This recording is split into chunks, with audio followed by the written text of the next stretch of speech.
macam ibadah, yaitu doa, tentang doa. Dan pembahasan tentang doa yang lalu sudah dibahas. Untuk malam ini beliau katakan wadalilul khaufi, dalil bahwa khauf termasuk ibadah, dan khauf ini ibadah hati, bahwa khauf ini termasuk ibadah. Mana dalilnya bahwa khauf ini masuk ibadah? Qauluhu ta'ala, yaitu firman Allah, fala takhafuhum, jangan kalian takut pada mereka. Wa khafuni, dan takutlah kepadaku, in kuntum mu'minin, jika kalian beriman. Di sini ada ya yang dibuang dalam rangka tahfif. Ini diterangkan di syarahnya, di penjelasannya. Ini surat Ali Imran ayat 175.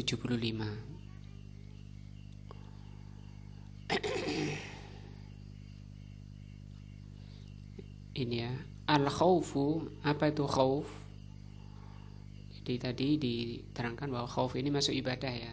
Yang dulu tentang doa, sekarang khauf. Huwa ad-da'ru. Ad-da'ru itu khawatir, panik. Ad-da'ru itu wa huwa al-infi'a, wa huwa infi'alun. Infi'al, gelisah. Jadi ini kan masuk perbuatan hati ya. Semua ini ada di dalam hati, khawatir, panik, gelisah. Yahsulu bitawaqqu'i ma fihi halak. Dengan kegelisahan ini muncul karena dikhawatirkan terjadi atau sampai kepada halak, kebinasaan. Jadi khawatir, gelisah, panik apabila kebinasaan itu menimpa dirinya. Itu makna khauf. Kalau disingkat ya takut. Orang mengartikan khauf itu takut. Au dororun, atau ditimpa doror. Doror artinya bahaya. Nah, au ada, atau gangguan. Jadi apabila terjadi di dalam hati manusia, di jiwa manusia itu kegelisahan, kekhawatiran, ketakutan. Takut tentang apa? Sesuatu yang membinasakan, sesuatu yang membahayakan, sesuatu yang membahayakan atau yang mengganggu. Maka itu namanya khauf. Wa qad nahallahu subhanahu wa ta'ala, Allah telah melarang an khaufi awliya'i syaitan.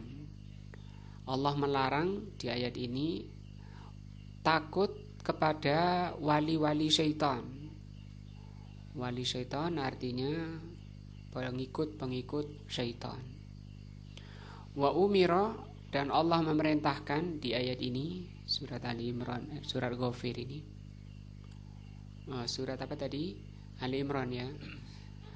Di surah Ali Imran di atas, Allah memerintahkan bi khaufihi. Allah memerintahkan agar takut kepada Allah wahdahu, kepada Allah saja. Nah, yang dimaksud takut kepada Allah saja ini, yang ini apa tadi? Kekhawatiran, kegelisahan. Nah,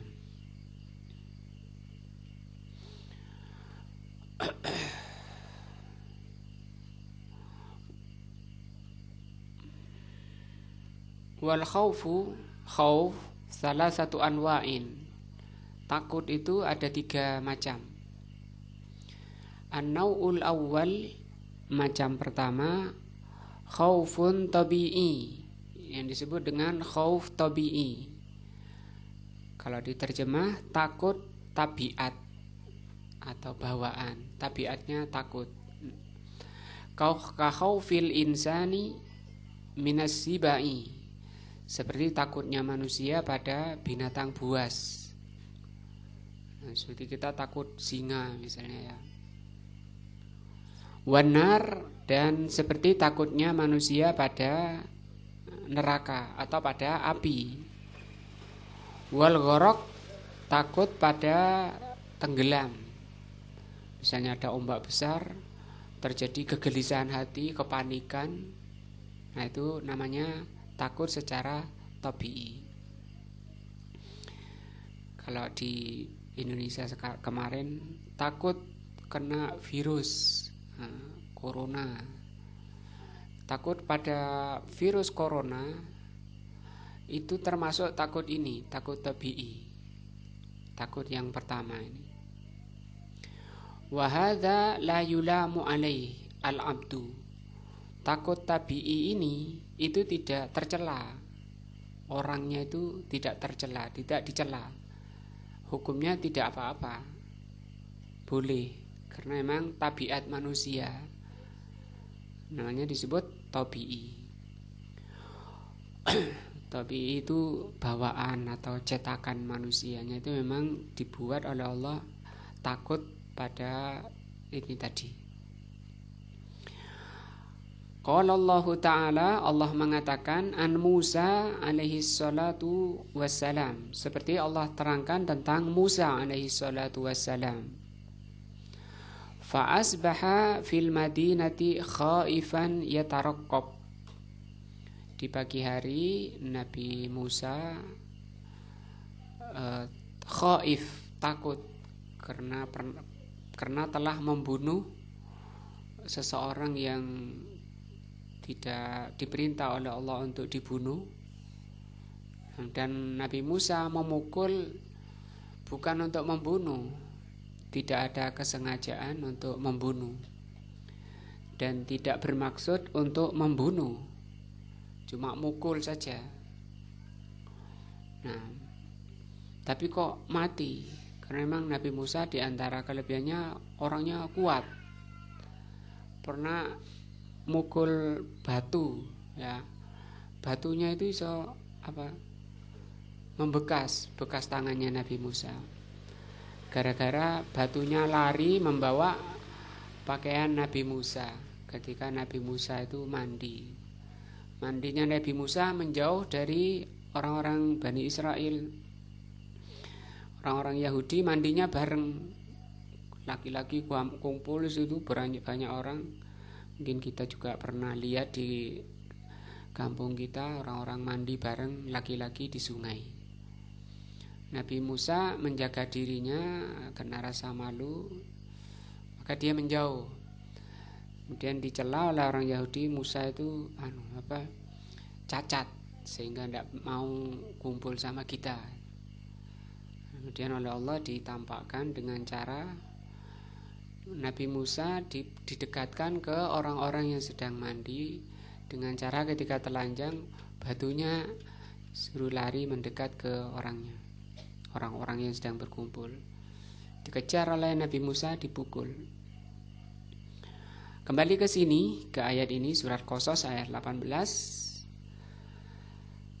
Jadi Nabi Musa sudah diputuskan untuk dibunuh, ditangkap karena membunuh dari orang Fir'aun, orang-orangnya Fir'aun, dibunuh oleh Nabi Musa, sehingga diputuskan Musa harus ditangkap dan dibunuh. Nah, dikabari maka Nabi Musa mengalami ini, khaif.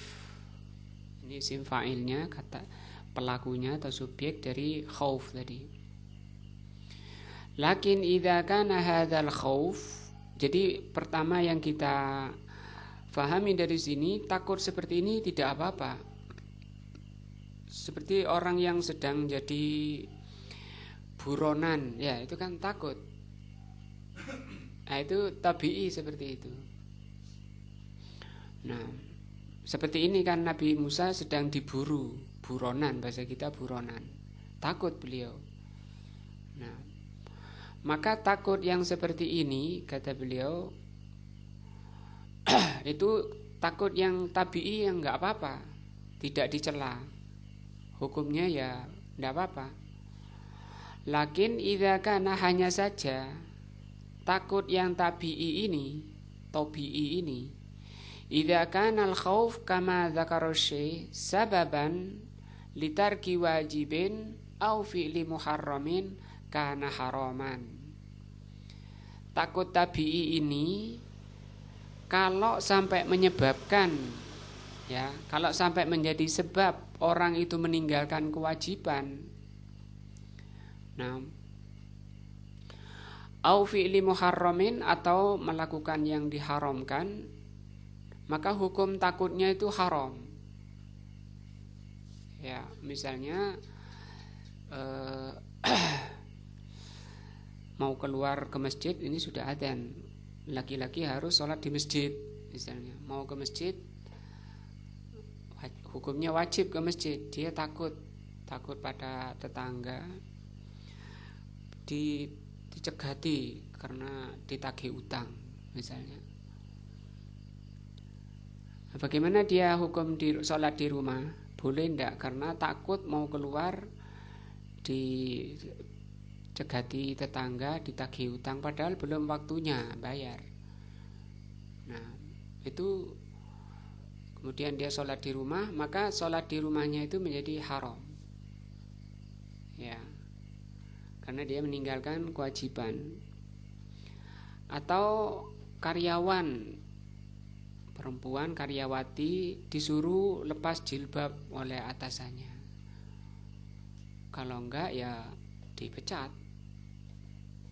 Nah, maka ini termasuk melepaskan jilbabnya itu, hijabnya itu termasuk haram. Kenapa kamu lepas? Takut pada atasan. Di situ satpamnya kereng misalnya. Nah, karena satpamnya kereng, jadi asalnya kalau secara tabiat dia takut pada satpam, tidak apa-apa. Tapi kalau sampai dia meninggalkan kewajiban atau melakukan yang diharamkan, maka hukum takut yang seperti itu hukumnya haram. Li'anna ma kana sababan litarki wajibin au fi'li muharramin fahuwa haramun. Karena sesuatu yang menyebabkan meninggalkan kewajiban atau melakukan perbuatan yang diharamkan, maka hukumnya haram berdasarkan dalil yang disebutkan tadi. Fala takhafuhum, jangan kalian takut pada mereka. Wa khafuni in kuntum mu'minin, takutlah kepadaku, kata Allah, jika kalian beriman. Wal khaufu minallah, takut tabi'i ini yakunu mahmudan, ada kalanya, jadi asalnya kan boleh ya, tapi bisa jadi mahmud. Takut tabi'i ini bisa jadi terpuji. Wa yakunu ghairu mahmudin, ada kalanya tidak terpuji, artinya tercela. Jadi takut tabi'i ini tadi ada yang menyebabkan haram, juga dibagi menjadi dua, ada yang takutnya terpuji, ada yang tercela. Fal mahmudu, maka takut yang terpuji, makanat ghayatuhu an yahulu bainaka wa baina maksiatillahi. Nah, yaitu apabila takutnya itu menjadi penghalang antara kamu dengan maksiat kepada Allah. Nah, misalnya dia karena baca tentang azab-azab Allah, dahsyatnya neraka Allah. Nah, dia baca sampai muncul rasa khauf, rasa takut di hatinya, sehingga itu menjadi penghalang untuk yang menghalangi dia dari kemaksiatan kepada Allah. Bihaitsu yahmiluka ala fi'lil wajibat, bahkan ketakutannya itu membawa kamu untuk melakukan kewajiban-kewajiban wa tarkul muharramat.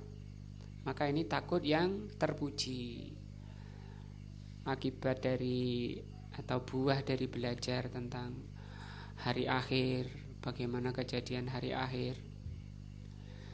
Dan itu memang sifat dari orang beriman. Dan maksud dari pelajaran akidah juga seperti itu. Ada buahnya, yaitu adanya rasa takut. Takut secara tabiatnya juga takut. Nah, maka takut seperti itu terpuji. Sehingga orang yang punya sifat seperti itu banyak nangis. Nah, dan demikian juga orang yang paling mulia, yang diampuni dosa-dosanya yang telah lalu itu nangis. Yaitu Rasulullah SAW itu nangis. Nangisnya kenapa Rasul? Nangisnya kenapa? Karena takut. Beliau sujud nangis. Beliau duduk antara dua sujud nangis. Diterangkan oleh istri-istri beliau. Sampai basah itu jenggotnya yang panjang basah karena nangisnya Rasul. Walaupun Rasul nangisnya tidak berok-berok, tapi nangisnya dengan seperti air yang mendidih. Nah, ketika sujud beliau nangis, sehingga kata istri Rasul, tanahnya itu basah.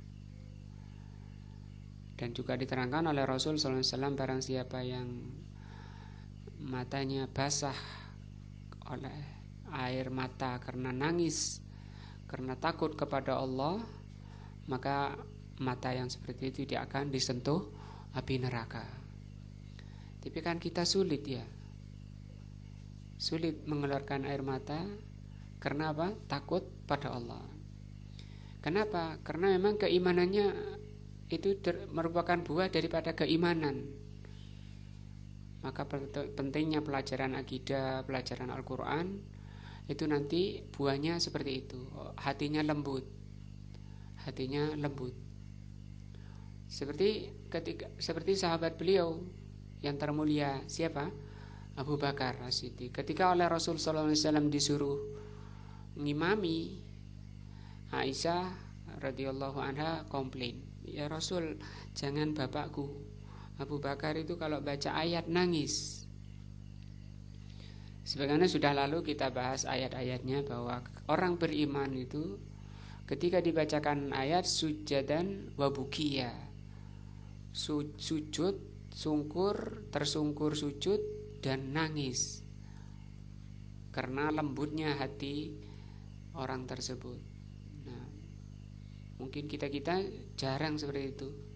Mungkin belum pernah mengalami seperti itu. Nangis karena takut pada Allah. Paling nangis karena hilang duitnya, ya.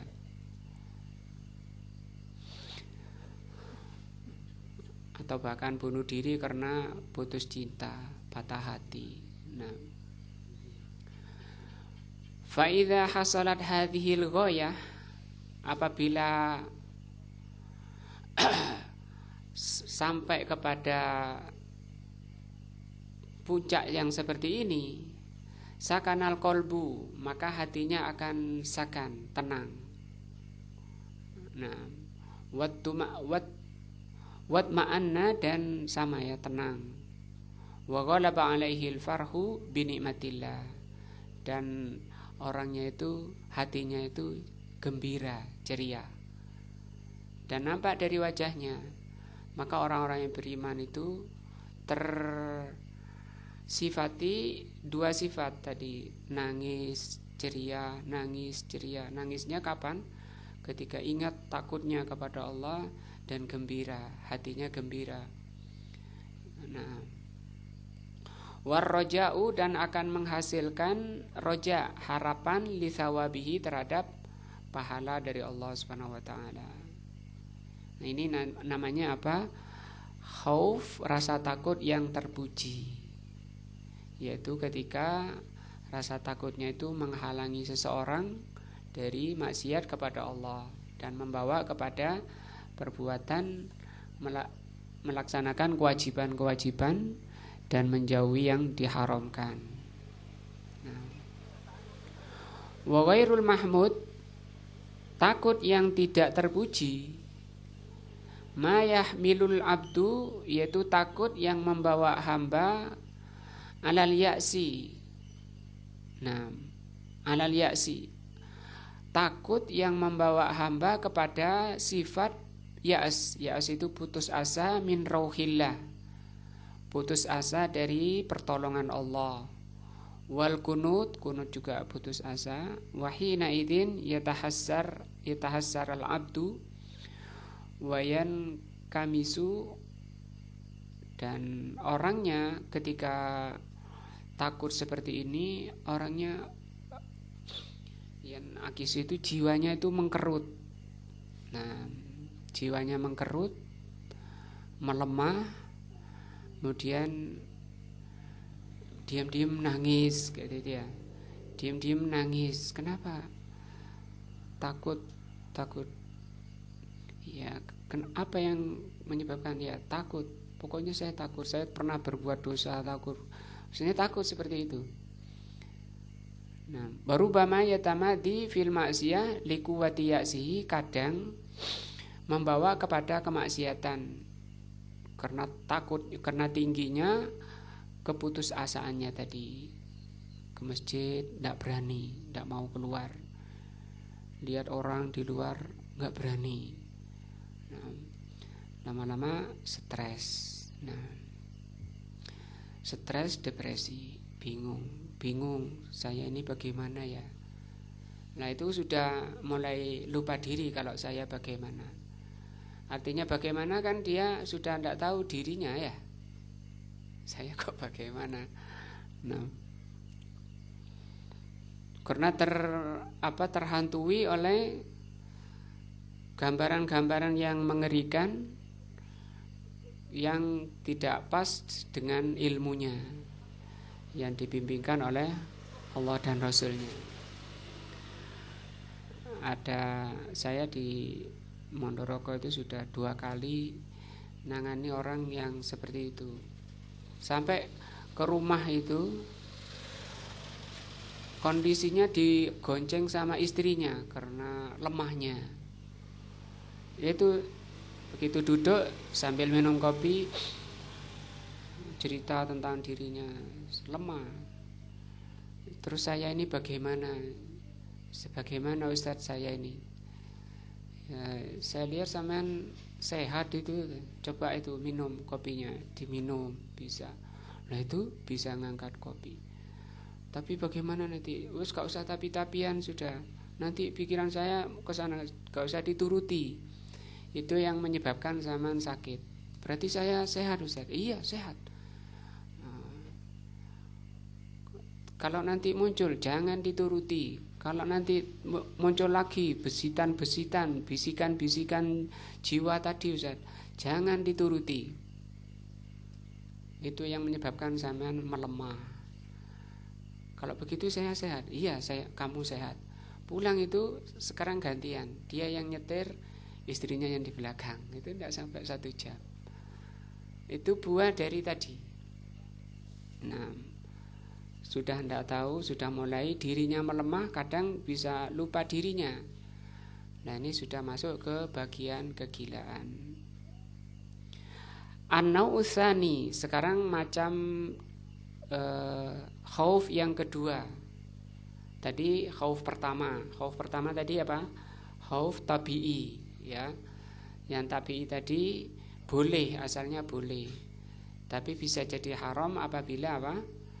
Menyebabkan atau membawa kepada orang itu meninggalkan kewajiban atau melakukan yang diharamkan. Juga yang tabi'i itu dibagi 2, ada yang terpuji, ada yang tercela. Yang kedua, khauf yang kedua, khauful ibadah. Namanya khauf ibadah.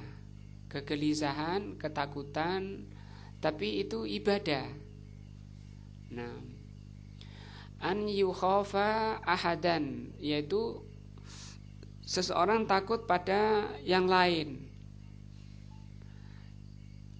Ya ta'abbadu bil khauf, dia beribadah dengan takutnya itu. Fahadha la yakunu illa lillah, maka takut yang seperti ini, gelisah seperti itu, khawatir seperti itu tidak boleh kecuali kepada Allah saja. Nanti ada contoh-contohnya. Wasarafahu li ghairillahi ta'ala syirkun akbarun. Maka takut apabila dipalingkan rasa takut tadi kepada selain Allah, itu termasuk syirik besar, bisa mengeluarkan orangnya dari Islam. Ini namanya khauful ibadah. Sekarang an-nau'us tsalits.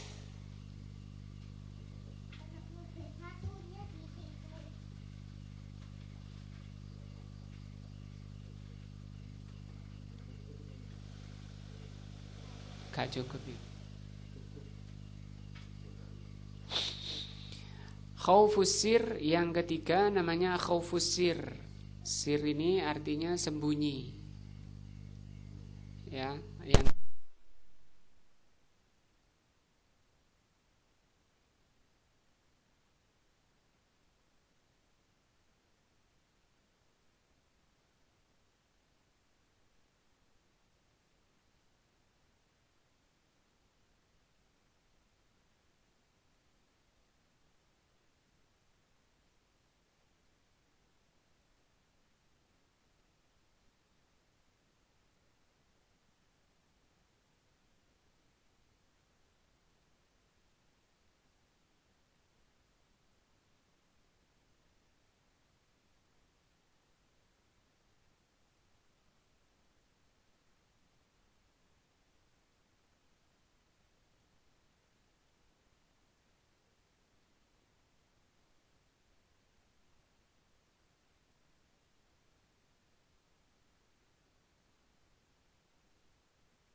selamat di dunia akhirat. Sementara dia nggak sholat, ngaji enggak, sholat enggak, ibadah tidak. Tapi kalau ditanya yang kamu inginkan apa? Pasti ingin selamat, sampai diberi nama selamat. Nah, coba lihat ayatnya. Barang siapa yang berharap ingin ketemu Allah, beramal soleh. Kamu berharap tapi nggak sholat. Nah, ini jadi roja itu ada yang terpuji, ada yang tercela ya. Kapan terpuji? Kalau berharapnya tadi disertai oleh amal ketaatan, dan amalnya pun harus ikhlas dan mengharap pahala dari Allah. Au taba min maksiatihi, atau bertaubat, berharap nah, yang disertai dengan taubat dari maksiat kepada Allah. Wa raja qabula taubatihi, dan berharap kepada Allah diterima taubatnya. Fa ammar raja'u bila amalin, kalau orang berharap tapi tidak beramal ya, ingin selamat, ingin bahagia tapi tidak beramal, fahuwa hururun, maka itu tertipu, orang yang tertipu. Wa tamanna madmumun, dan itu angan-angan yang tercela. Nah, seperti orang pingin punya anak nggak nikah ya nggak sampai dan nggak bisa. Nah, ini tentang roja sudah 2 ya malam ini, 2, yaitu apa? Khauf dan roja. Roja itu berharap. Tadi ada 2, roja itu ada yang mahmud, ada yang madmum. Mahmud terpuji. Kapan itu? Kalau berharapnya itu diikuti atau disertai dengan amal soleh, amal ketaatan. Ya mungkin kalau 100% muslimin ditanya, rojaknya sudah benar secara lisan ya, pingin selamat ya. Tapi ketika diminta buktikan dengan ketaatan kepada Allah, contoh ya, Allah memerintahkan lewat lisan Rasulnya ngaji, belajari Al-Quran Sunnah, talabul ilmi faridatun ala kulli muslimin. Tapi kan jarang kita melihat, bahkan kebanyakan orang mengaku muslimin itu tidak mau belajar agamanya, membiarkan dirinya, ridho dirinya, tidak mengerti agama Allah. Kalau belajar saja tidak, bagaimana dia bisa mengamalkan ketaatan? Karena agama ini dari Allah, bukan karangan manusia, tidak datang dari akal-akal manusia. Ya, agama ini bukan dari hasil dari seminar, bukan hasil dari muktamar. Nah, agama itu datangnya dari Allah. Seperti yang dikatakan oleh Al-Imam Al-Barbahari, inna dina innama ja'a min kibalillah. Agama ini datangnya dari Allah wa rasulihi, dan dari rasulnya. Yang ketiga bahasan malam ini, wa dalilut tawakkuli, dalil tawakal. 3 ya, pertama khauf, kedua roja, ketiga tawakal. Qauluhu ta'ala, yaitu firman Allah, wa 'alallahi fatawakkalu, kepada Allah lah kalian bertawakal, in kuntum mu'minin, jika kamu beriman. Ya, jelas di sini ciri dan sifatnya orang beriman, tawakal itu kepada Allah. Juga di ayat ini surat Al-Maidah ayat 23, waqala, dan Allah mengatakan, wa man yatawakkal 'alallah, barang siapa yang tawakal 'alallah fahuwa hasbuh, maka Allah akan mencukupi. Nah, penjelasannya, at-tawakkul ala syai'i al-i'timadu alaih. Tawakal itu artinya i'timad, bersandar. Nah, bersandar. Wa tawakkul ala Allah, kalau tawakal kepada Allah artinya al-i'timadu ala Allah, bersandar kepada Allah. Kifayatan wa hasaban, baik kifayah sama hasaban itu sama, yaitu kecukupan, cukup, merasa tercukupi dirinya dengan Allah Subhanahu wa taala. Dalam masalah apa cukupnya? Fi jalbil manafi, di dalam memperoleh yang manfaat. Wa daf'il madar, dan terhindarnya dari yang membahayakan.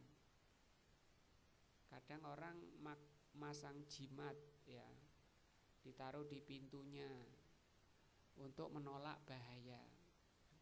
Artinya dirinya itu nggak tenang, gelisah kalau rumahnya itu nggak ada jimatnya. Nah itu kan tawakal, artinya hatinya bersandar pada apa? Pada jimat. Ketika mau bangun, harus beli pisang apa? Mas, pisang raja apa mas? Mau apa lah Pak Jazi? Ditambahi pisang, ditambahi apa? Ayam, kemudian tumpeng, ditaruh sana dulu di jambi-jambi kalau mau bangun rumah. Kalau ndak gitu, itu wah gelisah terus hatinya. Begitu ada gelodak apa, wah ini mulai wis. Maka netalah. Padahal itu tikus ya. Itu hatinya gelisah, resah, bingung. Itu khauf tadi, khauf. Ya, itu karena kesalahan dari iktimat, bersandar. Belum lagi kalau keluar rumah, ya sudah pegang senter, tapi karena gelap, keluar rumah malam, wah tambah dibuat mainan sama syaitan. Tapi di sini ya, yang kita inginkan sesuatu yang bermanfaat dan terhindar dari bahaya. Maka Allah akan mencukupi ketika orang itu bersandarnya kepada Allah saja, di dalam memperoleh yang manfaat, terhindar dari yang bahaya. Wa huwa min tamamil iman, ini termasuk kesempurnaan iman. Wa alamatuhu, dan tanda keimanan. Tapi kalau orang masih bersandar pada selain Allah, masih bersandar pada jambi-jambi, pada jimat-jimat, maka itu tanda imannya berkurang, dan tanda imannya itu rendah. Liqaulihi ta'ala, berdasarkan firman Allah, wa 'alallahi, hanya kepada Allah. Di sini dibalik oleh Allah. 'Alallah, kepada Allah, itu menunjukkan hasr namanya. Karena asal kalimat itu fatawakkalu 'alallah, asalnya gitu. Bertawakallah kalian kepada Allah. Tapi kenapa kok dibalik ini? Itu karena hasr namanya, dibatasi, sebagai pembatasan. Pembatasan itu tidak boleh keluar dari Allah. Apa itu? Penyandaran hati. In kuntum mu'minin, jika kamu beriman. Wa idza sadaqal abdu, kalau benar hamba, fi i'timadihi, kalau seorang hamba itu di dalam penyandarannya benar kepada Allah, kafahullahu ta'ala, maka Allah akan mencukupi. Nah, seperti tentang rizki, itu sudah Allah jamin. Orang itu, setiap orang itu dijamin rizkinya. Sampai Rasul mengatakan lan tamu tahab abdun, seorang hamba tidak akan mati hatta yukammila rizquha atau rizqaha, sampai disempurnakan rizkinya. Di rizki itu sudah dicatat sebelum orang itu lahir, 120 hari dari pertemuannya sel telur itu dicatat, rizkimu itu ini sudah ditulis. Hari Sabtu tanggal berapa ini, 19, Pak Jazuli makan lemper. Nah itu sudah ditulis sebelum Pak Jazuli lahir. Nah, cuma kita nggak tahu-tahunya kalau sudah makan. Maka itu sesuatu yang sudah pasti. Tapi kebanyakan orang malah gelisah, bingung, karena kurangnya penyandarannya kepada Allah, terhadap jaminan Allah. Kurang percaya begitu. Begitu tanggal tua, kantongnya mulai tipis, imannya ikut gelisah, ya. Jadi kegelisahan, ketenangan dan kegelisahan hati ngikuti apa? Kondisi dompet. Keimanannya, tulisannya ngikuti dompetnya. Ma'ahammahu, apa yang maka Allah akan cukupkan, ya, Allah akan mencukupi apa yang menjadi kegelisahannya, apa yang menjadi pikirannya, Allah akan cukupi. Liqaulihi ta'ala, berdasarkan firman Allah, wa man yatawakkal 'alallahi fahuwa hasbuh. Barang siapa yang tawakal kepada Allah, Allah akan mencukupi. Cuma karena kurang imannya tadi, ya. Maka iman itu artinya ilmu yang mendalam, itu iman. Nah, ilmu yang mendalam itu yang menjadikan orang itu tenang. Nah, yang nyatanya makan sampai gede-gede seperti ini, dari dulu kok pancet bingung aja, ya tiap hari makan. Karena memang dijamin oleh Allah SWT. Kita sebenarnya nggak perlu bingung dengan sesuatu yang dijamin, wong sudah dijamin. Yang kita harus fokus, yang kita harus prioritaskan di dalam pikiran ini, yang belum tahu kita jaminannya apa, yaitu keselamatan, surga atau neraka kita ini, selamat atau enggak.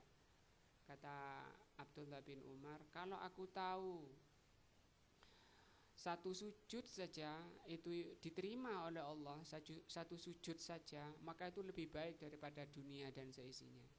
Kita kan tidak tahu sampai setua ini apakah amalan kita ini diterima. Nah, itu yang harus kita pikirkan, itu yang menyebabkan kita selalu nangis, selalu waspada, untuk selalu ikhlas ibadah kepada Allah saja. Adapun rizki itu sudah dijamin. Apalagi seperti ini, jika kalian beriman. Nah, aika fihi, Allah akan mencukupinya. Barang siapa yang bertawakal kepada Allah, maka Allah akan mencukupinya. Aika fihi, Allah mencukupinya. Summa tom'annal mutawakkilu biqaulihi innallaha balighu amri. Dan orang yang bertawakal akan lebih tenang dengan firman Allah, innallaha balighu amri, Allah akan menyampaikan urusannya kepada urusannya itu. Fala ya'jizuhu syai'un aradahu, maka tidak ada yang bisa melemahkan kehendak Allah Subhanahu wa taala. Janji Allah tadi untuk mencukupinya, tidak ada yang bisa menghalanginya. Wa'lam, ketahuilah. Jadi tawakal sudah maknanya, ya. Maknanya tawakal apa tadi? Bersandar. Nah, bersandar, kalau bertawakal kepada Allah, bersandar kepada Allah. Wa'lam anna tawakkul anwa, ketahuilah sesungguhnya tawakal itu ada beberapa macam.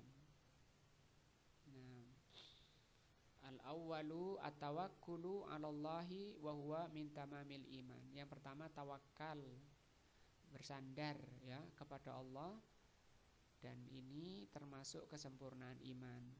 Wa alamatu sidqihi, dan tanda jujurnya keimanan seseorang. Kalau orang jujur imannya, sempurna imannya, orangnya tenang. Nah, orangnya tenang, stabil, tidak terpengaruh oleh apa tadi? Kantongnya yang kempes misalnya.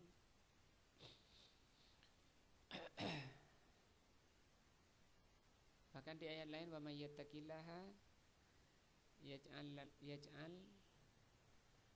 lahu mahraja wa yarzuqhu min haitsu la yahtasib.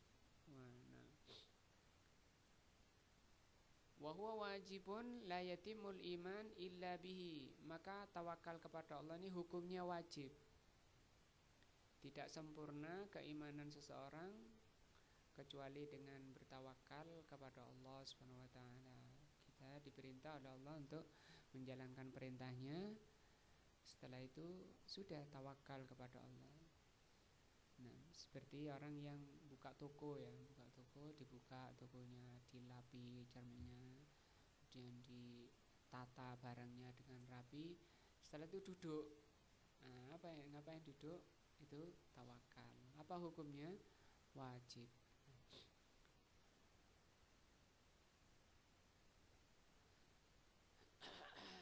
Yang kedua, at-tawakkulus sir, tawakal yang sembunyi.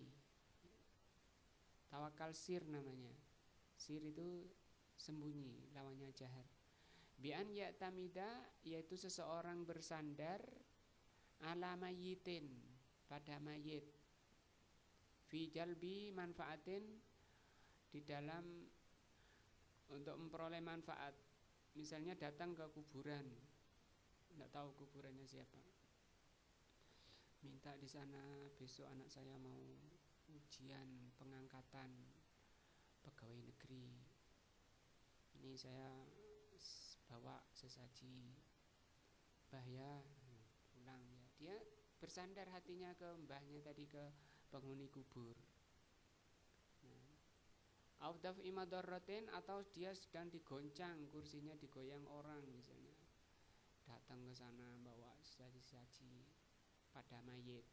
Nah, fahadha syirkun akbar, maka ini syirik besar. Apa itu syirik besar tadi?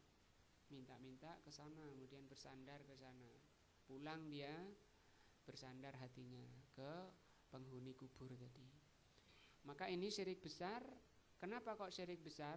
Li'annahu la yaqa'u, karena dia tidak akan melakukan illa mimman ya'taqidu, itu tidak akan terjadi kecuali bagi orang yang meyakini anna lihadhil mayyit,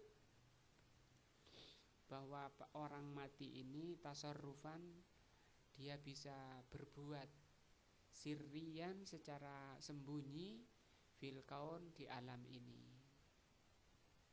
Kadang orangnya itu sebelum mati dia memang berpesan, nanti kamu butuh apa-apa ya kesini, walaupun saya mati tidak apa-apa, nanti saya akan penuhi apa permintaan. Sehingga orang datang ke sana, orang sudah mati. Begitu datang, mbah keluar ya, keluar putih-putih. Padahal orangnya di alam barzah. Yang keluar tadi siapa? Itu jin itu. Wala farqa baina ayyakuna nabiyan. Apakah orang itu datang ke Nabi misalnya, datang ke kuburannya Nabi, maka hati-hati yang umroh, yang haji, jangan mendatangi kuburan Nabi kemudian minta-minta di sana. Ke Madinah saja dalam rangka mengunjungi kuburan Nabi itu sudah enggak benar. Untuk apa datang ke Madinah? Menziarahi Masjid Nabawi. Nah, kalau sampai mengeluarkan naik bis, mengeluarkan biaya besar mengunjungi kuburan, itu tidak ada dalilnya. Walaupun itu kuburannya Nabi, awalian atau kuburannya para wali, datang ke wali sana, wali 10 misalnya, au tawutan atullah, atau tawud. Tawud ini artinya yang sesembahan selain Allah. Misalnya minta-minta ke tauhid. Nah, kalau Nabi kan jelas wali Allah, mungkin orang-orang soleh yang dimaksud dari tauhid.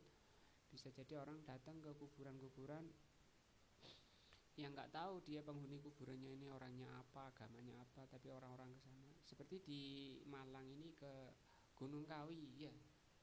Di Gunung Kawi itu kan ramai itu, tapi nggak tahu yang digubur itu siapa, Muslim atau Hindu atau apa, nggak tahu. Wallahu alam bisawab. Sampai nomor 2 tentang macam tawakal. Yang pertama tawakal kepada Allah, yang kedua tawakal sir, yaitu bersandar pada mayit. Nah, wallahu alam. Insyaallah ini mudah-mudahan meningkatkan iman dan takwa kita kepada Allah Subhanahu wa taala. Kita akhiri dengan doa majelis. Subhanakallah wa bihamdika asyhadu an la ilaha illa anta astaghfiruka wa atubu ilaika. Wassalamualaikum warahmatullahi wabarakatuh.